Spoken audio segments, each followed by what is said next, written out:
जब दो देशों के बीच मित्रता के बीज बोए जाते हैं तो बढ़ते समय के साथ यह प्रगाढ़ रिश्ते के विशाल वृक्ष के रूप में परिवर्तित हो जाता है। वैश्विक पटल पर यह दोस्ती भारत और रूस के बीच बखूबी नजर आती है।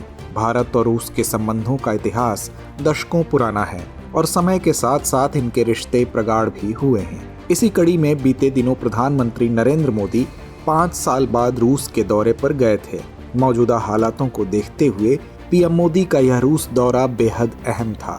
वहीं इस दौरान उन्हें रूस के सर्वोच्च नागरिक सम्मान Order of Saint Andrew the Apostle the First Called से सम्मानित भी किया गया। इसके साथ ही दोनों देशों के बीच कई समझौतों पर हस्ताक्षर किए गए। हालांकि पीएम मोदी की रूस यात्रा पर अमेरिका सहित कुछ यूरोपीय देशों ने कटाक्ष भी किया है। अब ऐसे में सवाल उठता है कि अंतर्राष्ट्रीय स्तर पर प्रधानमंत्री मोदी की रूस यात्रा इतनी अहम क्यों थी? साथ ही वैश्विक भू राजनीति पर भारत रूस संबंधों का क्या असर पड़ेगा? आज की चर्चा में हम ऐसे ही सवालों के जवाब तलाशेंगे। वैश्विक भू राजनीति में भारत और रूस की दोस्ती की मिसाल पेश की जाती रही है। हालांकि बीते कुछ वर्षों में इनके संबंधों में तल्खी जरूर नजर आई, लेकिन वो कहते हैं ना कि वक्त सबका इलाज कर देता है। यही कारण है कि कूटनीतिक स्तर की दूरी को इन दोनों देशों ने आपसी मतभेदों का रूप लेने नहीं दिया। वहीं मौजूदा समय में जहां अधिकतर देश रूस से हाथ छुड़ाकर उसे अलग थलग करने की कोशिश में जुटे हैं, तो वहीं दूसरी तरफ रूस का पुराना दोस्त भारत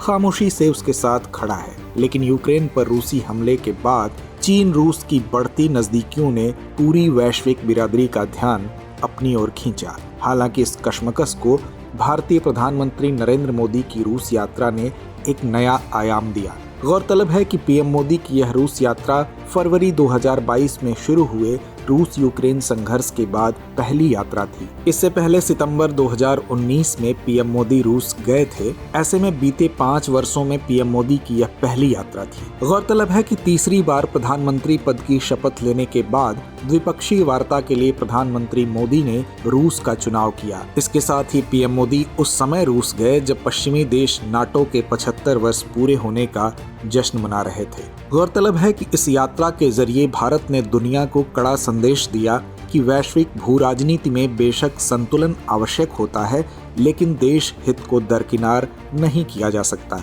यही कारण है कि अपने सामरिक हितों को ध्यान में रखते हुए दोनों देशों ने कई समझौते ज्ञापन पर हस्ताक्षर किए हैं, जिसमें जलवायु परिवर्तन, ध्रुवीय अनुसंधान, कानूनी मध्यस्थता, निवेश प्रोत्साहन, फार्मास्यूटिकल्स आदि शामिल हैं।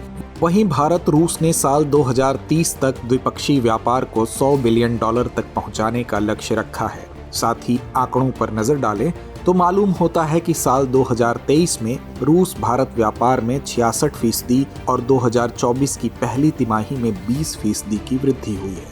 गौरतलब है कि तीव्र वैश्विक उतार चढ़ाव को देखते हुए भारत का घोषित लक्ष्य बहुसंरेखण रहा है, यानी देश के लाभ को अधिकतम करने के लिए अलग अलग समय पर अलग अलग भागीदारों के साथ साझेदारी करना। इसे ऐसे समझिए कि रूस यूक्रेन संघर्ष के बीच पश्चिमी देशों के प्रतिबंधों के बावजूद भारत को रियायती कीमतों पर रूसी तेल मिल पा रहा है। वहीं भारत की ओर से रूसी कच्चे तेल की खरीद ने द्विपक्षीय व्यापार की मात्रा को लक्ष्यों से परे पहुंचा दिया। दरअसल रूस यूक्रेन युद्ध से पहले दोनों देशों ने साल 2025 तक द्विपक्षीय व्यापार का लक्ष्य $30 बिलियन निर्धारित किया था, लेकिन वाणिज्यिक विभाग के आंकड़ों के अनुसार वित्त वर्ष 2023-24 में द्विपक्षीय व्यापार $65.70 बिलियन के उच्च स्तर पर पहुंच गया। वहीं भारत के $61.44 बिलियन के आयात में ज्यादातर रूसी तेल और पेट्रोलियम उत्पाद, उर्वरक, खनिज संसाधन, कीमती पत्थर और धातुएं और वनस्पति तेल शामिल थे और भारत की ओर से करीब $4 बिलियन का निर्यात किया गया। यूक्रेन के साथ युद्ध के बाद अंतर्राष्ट्रीय स्तर पर रूस पर कई देशों ने प्रतिबंध लगाए हुए हैं। इसके बाद ऐसे कयास लगाए जा रहे थे कि इससे रूस की अर्थव्यवस्था लड़खड़ा जाएगी, लेकिन अपने प्रतिद्वंदियों को चकित करते हुए रूस तमाम प्रतिबंधों के बावजूद सशक्त रूप से खड़ा रहा। ऐसे में अमेरिका सहित अन्य देशों ने इसका आरोप भारत और चीन पर मढ़ा।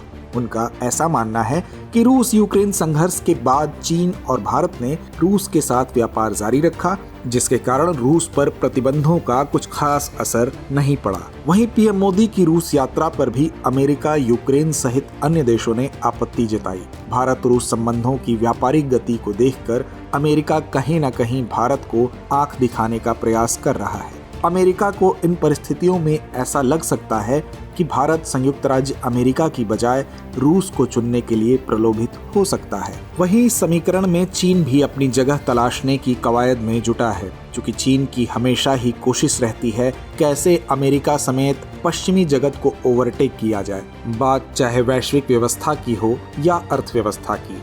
चीन अब पश्चिमी जगत को रोककर खुद आगे बढ़ना चाहता है। ऐसे में चीन की यही कोशिश उसे रूस के करीब भी लाती है। वहीं रूस और चीन के संबंधों पर नजर डालें तो मालूम होता है कि रूस यूक्रेन युद्ध के बाद पुतिन और शी जिनपिंग के संबंधों में तेजी आई है। गौरतलब है कि यूक्रेन पर आक्रमण के बाद पश्चिमी देशों ने रूस पर कई प्रतिबंध लगाए थे, तब चीन ही रूस की मदद करने आगे आया।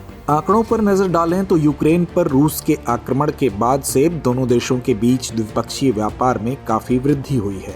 इन तमाम वजहों के चलते ही यह कहना गलत नहीं होगा कि चीन अब स्पष्ट रूप से रूसी खेमे में आ चुका है। बीते दिनों पुतिन का चीनी दौरा भी इसी की एक बानगी थी। अंतर्राष्ट्रीय समीकरण में इसे अहम शिफ्टिंग के तौर पर देखा जा रहा है। हालांकि भारत भी इस बात से अनभिज्ञ नहीं है कि रूस और चीन की साझेदारी आज भी एक खतरनाक खिलाड़ी के रूप में सामने आ सकती है। ऐसे में मौजूदा परिवेश में यह समझना जरूरी हो जाता है कि हर पल वर्ल्ड ऑर्डर में बदलाव हो रहे हैं। ऐसे में भारत के करीब माने जाने वाला देश हो सकता है किसी और मुल्क का भी करीबी हो। इसमें कोई दो राय नहीं कि मौजूदा वक्त में चीन भारत की सबसे बड़ी चिंता है, और दिलचस्प बात है कि अमेरिका की भी चिंता चीन ही है। दूसरी ओर चीन को कंट्रोल करने में अमेरिका भारत की भूमिका और उसकी अहमियत को भी समझता है। तो वहीं भारत और रूस की दोस्ती वैश्विक स्तर पर जितनी भी पक्की हो, लेकिन इस बात से भी इनकार नहीं किया जा सकता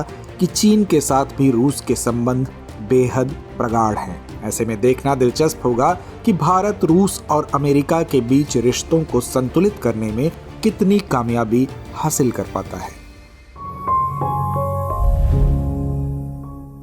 अब बारी है इस कार्यक्रम के रविवारी विशेषांक दुनिया मेरे आगे की, जिसमें हम बात करेंगे दूसरी अहम अंतर्राष्ट्रीय खबरों की। बीते दिनों भारतीय प्रधानमंत्री नरेंद्र मोदी ऑस्ट्रिया के दौरे पर गए थे। यह प्रधानमंत्री मोदी की ऑस्ट्रिया की पहली यात्रा थी और साथ ही किसी भारतीय प्रधानमंत्री ने 41 वर्षों बाद ऑस्ट्रिया की धरती पर कदम रखा था। वहीं इस वर्ष दोनों देशों के बीच राजनयिक संबंधों का 75वां वर्ष भी है। इस दौरान प्रधानमंत्री ने ऑस्ट्रिया के राष्ट्रपति महामहिम अलेक्जेंडर वॉन डेर बेलन से मुलाकात की और चांसलर नेहमर के साथ द्विपक्षीय चर्चा की। दोनों नेताओं ने अंतर्राष्ट्रीय कानून के अनुसार समुद्री सुरक्षा और अंतर्राष्ट्रीय शांति और स्थिरता के लिए संप्रभुता, क्षेत्रीय अखंडता और नेविगेशन की स्वतंत्रता के लिए पूर्ण सम्मान के साथ एक स्वतंत्र और खुले नियम आधारित इंडो पैसिफिक के लिए अपनी प्रतिबद्धता को मजबूत किया। बीते दिनों 38 देशों के प्रतिनिधि उत्तरी अटलांटिक संधि संगठन यानी नाटो के शिखर सम्मेलन की 75वीं वर्षगांठ के अवसर पर ऐतिहासिक शिखर सम्मेलन के लिए वाशिंगटन में एकत्र हुए। इसमें सभी नाटो सहयोगियों के साथ साथ यूक्रेन, जापान, न्यूजीलैंड और कोरिया गणराज्य सहित नाटो साझेदारों के प्रतिनिधि भी शामिल थे। बता दें कि नाटो अप्रैल 1949 की उत्तरी अटलांटिक संधि द्वारा संयुक्त राज्य अमेरिका, कनाडा और कई पश्चिमी यूरोपीय देशों द्वारा सोवियत संघ के खिलाफ सामूहिक सुरक्षा प्रदान करने के लिए स्थापित एक सैन्य गठबंधन है। भारत जल्द ही हाई सी संधि पर हस्ताक्षर कर उसका अनुसमर्थन करेगा। हाई सी संधि की बात करें तो यह महासागरों के पारिस्थितिक स्वास्थ्य को बनाए रखने के लिए एक नई अंतर्राष्ट्रीय कानूनी संरचना है। हाई सी संधि का उद्देश्य 4 मूलभूत उद्देश्य प्राप्त करना है, जिसमें समुद्री पारिस्थितिकी का संरक्षण तथा सुरक्षा, समुद्री आनुवंशिक संसाधनों से लाभ का उचित और न्यायसंगत बंटवारा और किसी भी ऐसी गतिविधि के लिए ऐसे अनिवार्य पर्यावरणीय प्रभाव आकलन की प्रथा की स्थापना जो समुद्री पारिस्थितिक तंत्र को संभावित रूप से प्रदूषित या नुकसान पहुंचाती हो, जैसे उद्देश्य शामिल हैं। तो चलिए व्यूअर्स, चर्चा को विराम देते हुए आज का सवाल नोट कर लेते हैं। वैश्विक स्तर पर हुए बदलाव को देखते हुए भारत और रूस के संबंधों की समीक्षा कीजिए। डियर व्यूअर्स, अपने एग्जाम की तैयारी को और बेहतर करने के लिए हमारे चैनल को लाइक, शेयर और सब्सक्राइब करना न भूलें।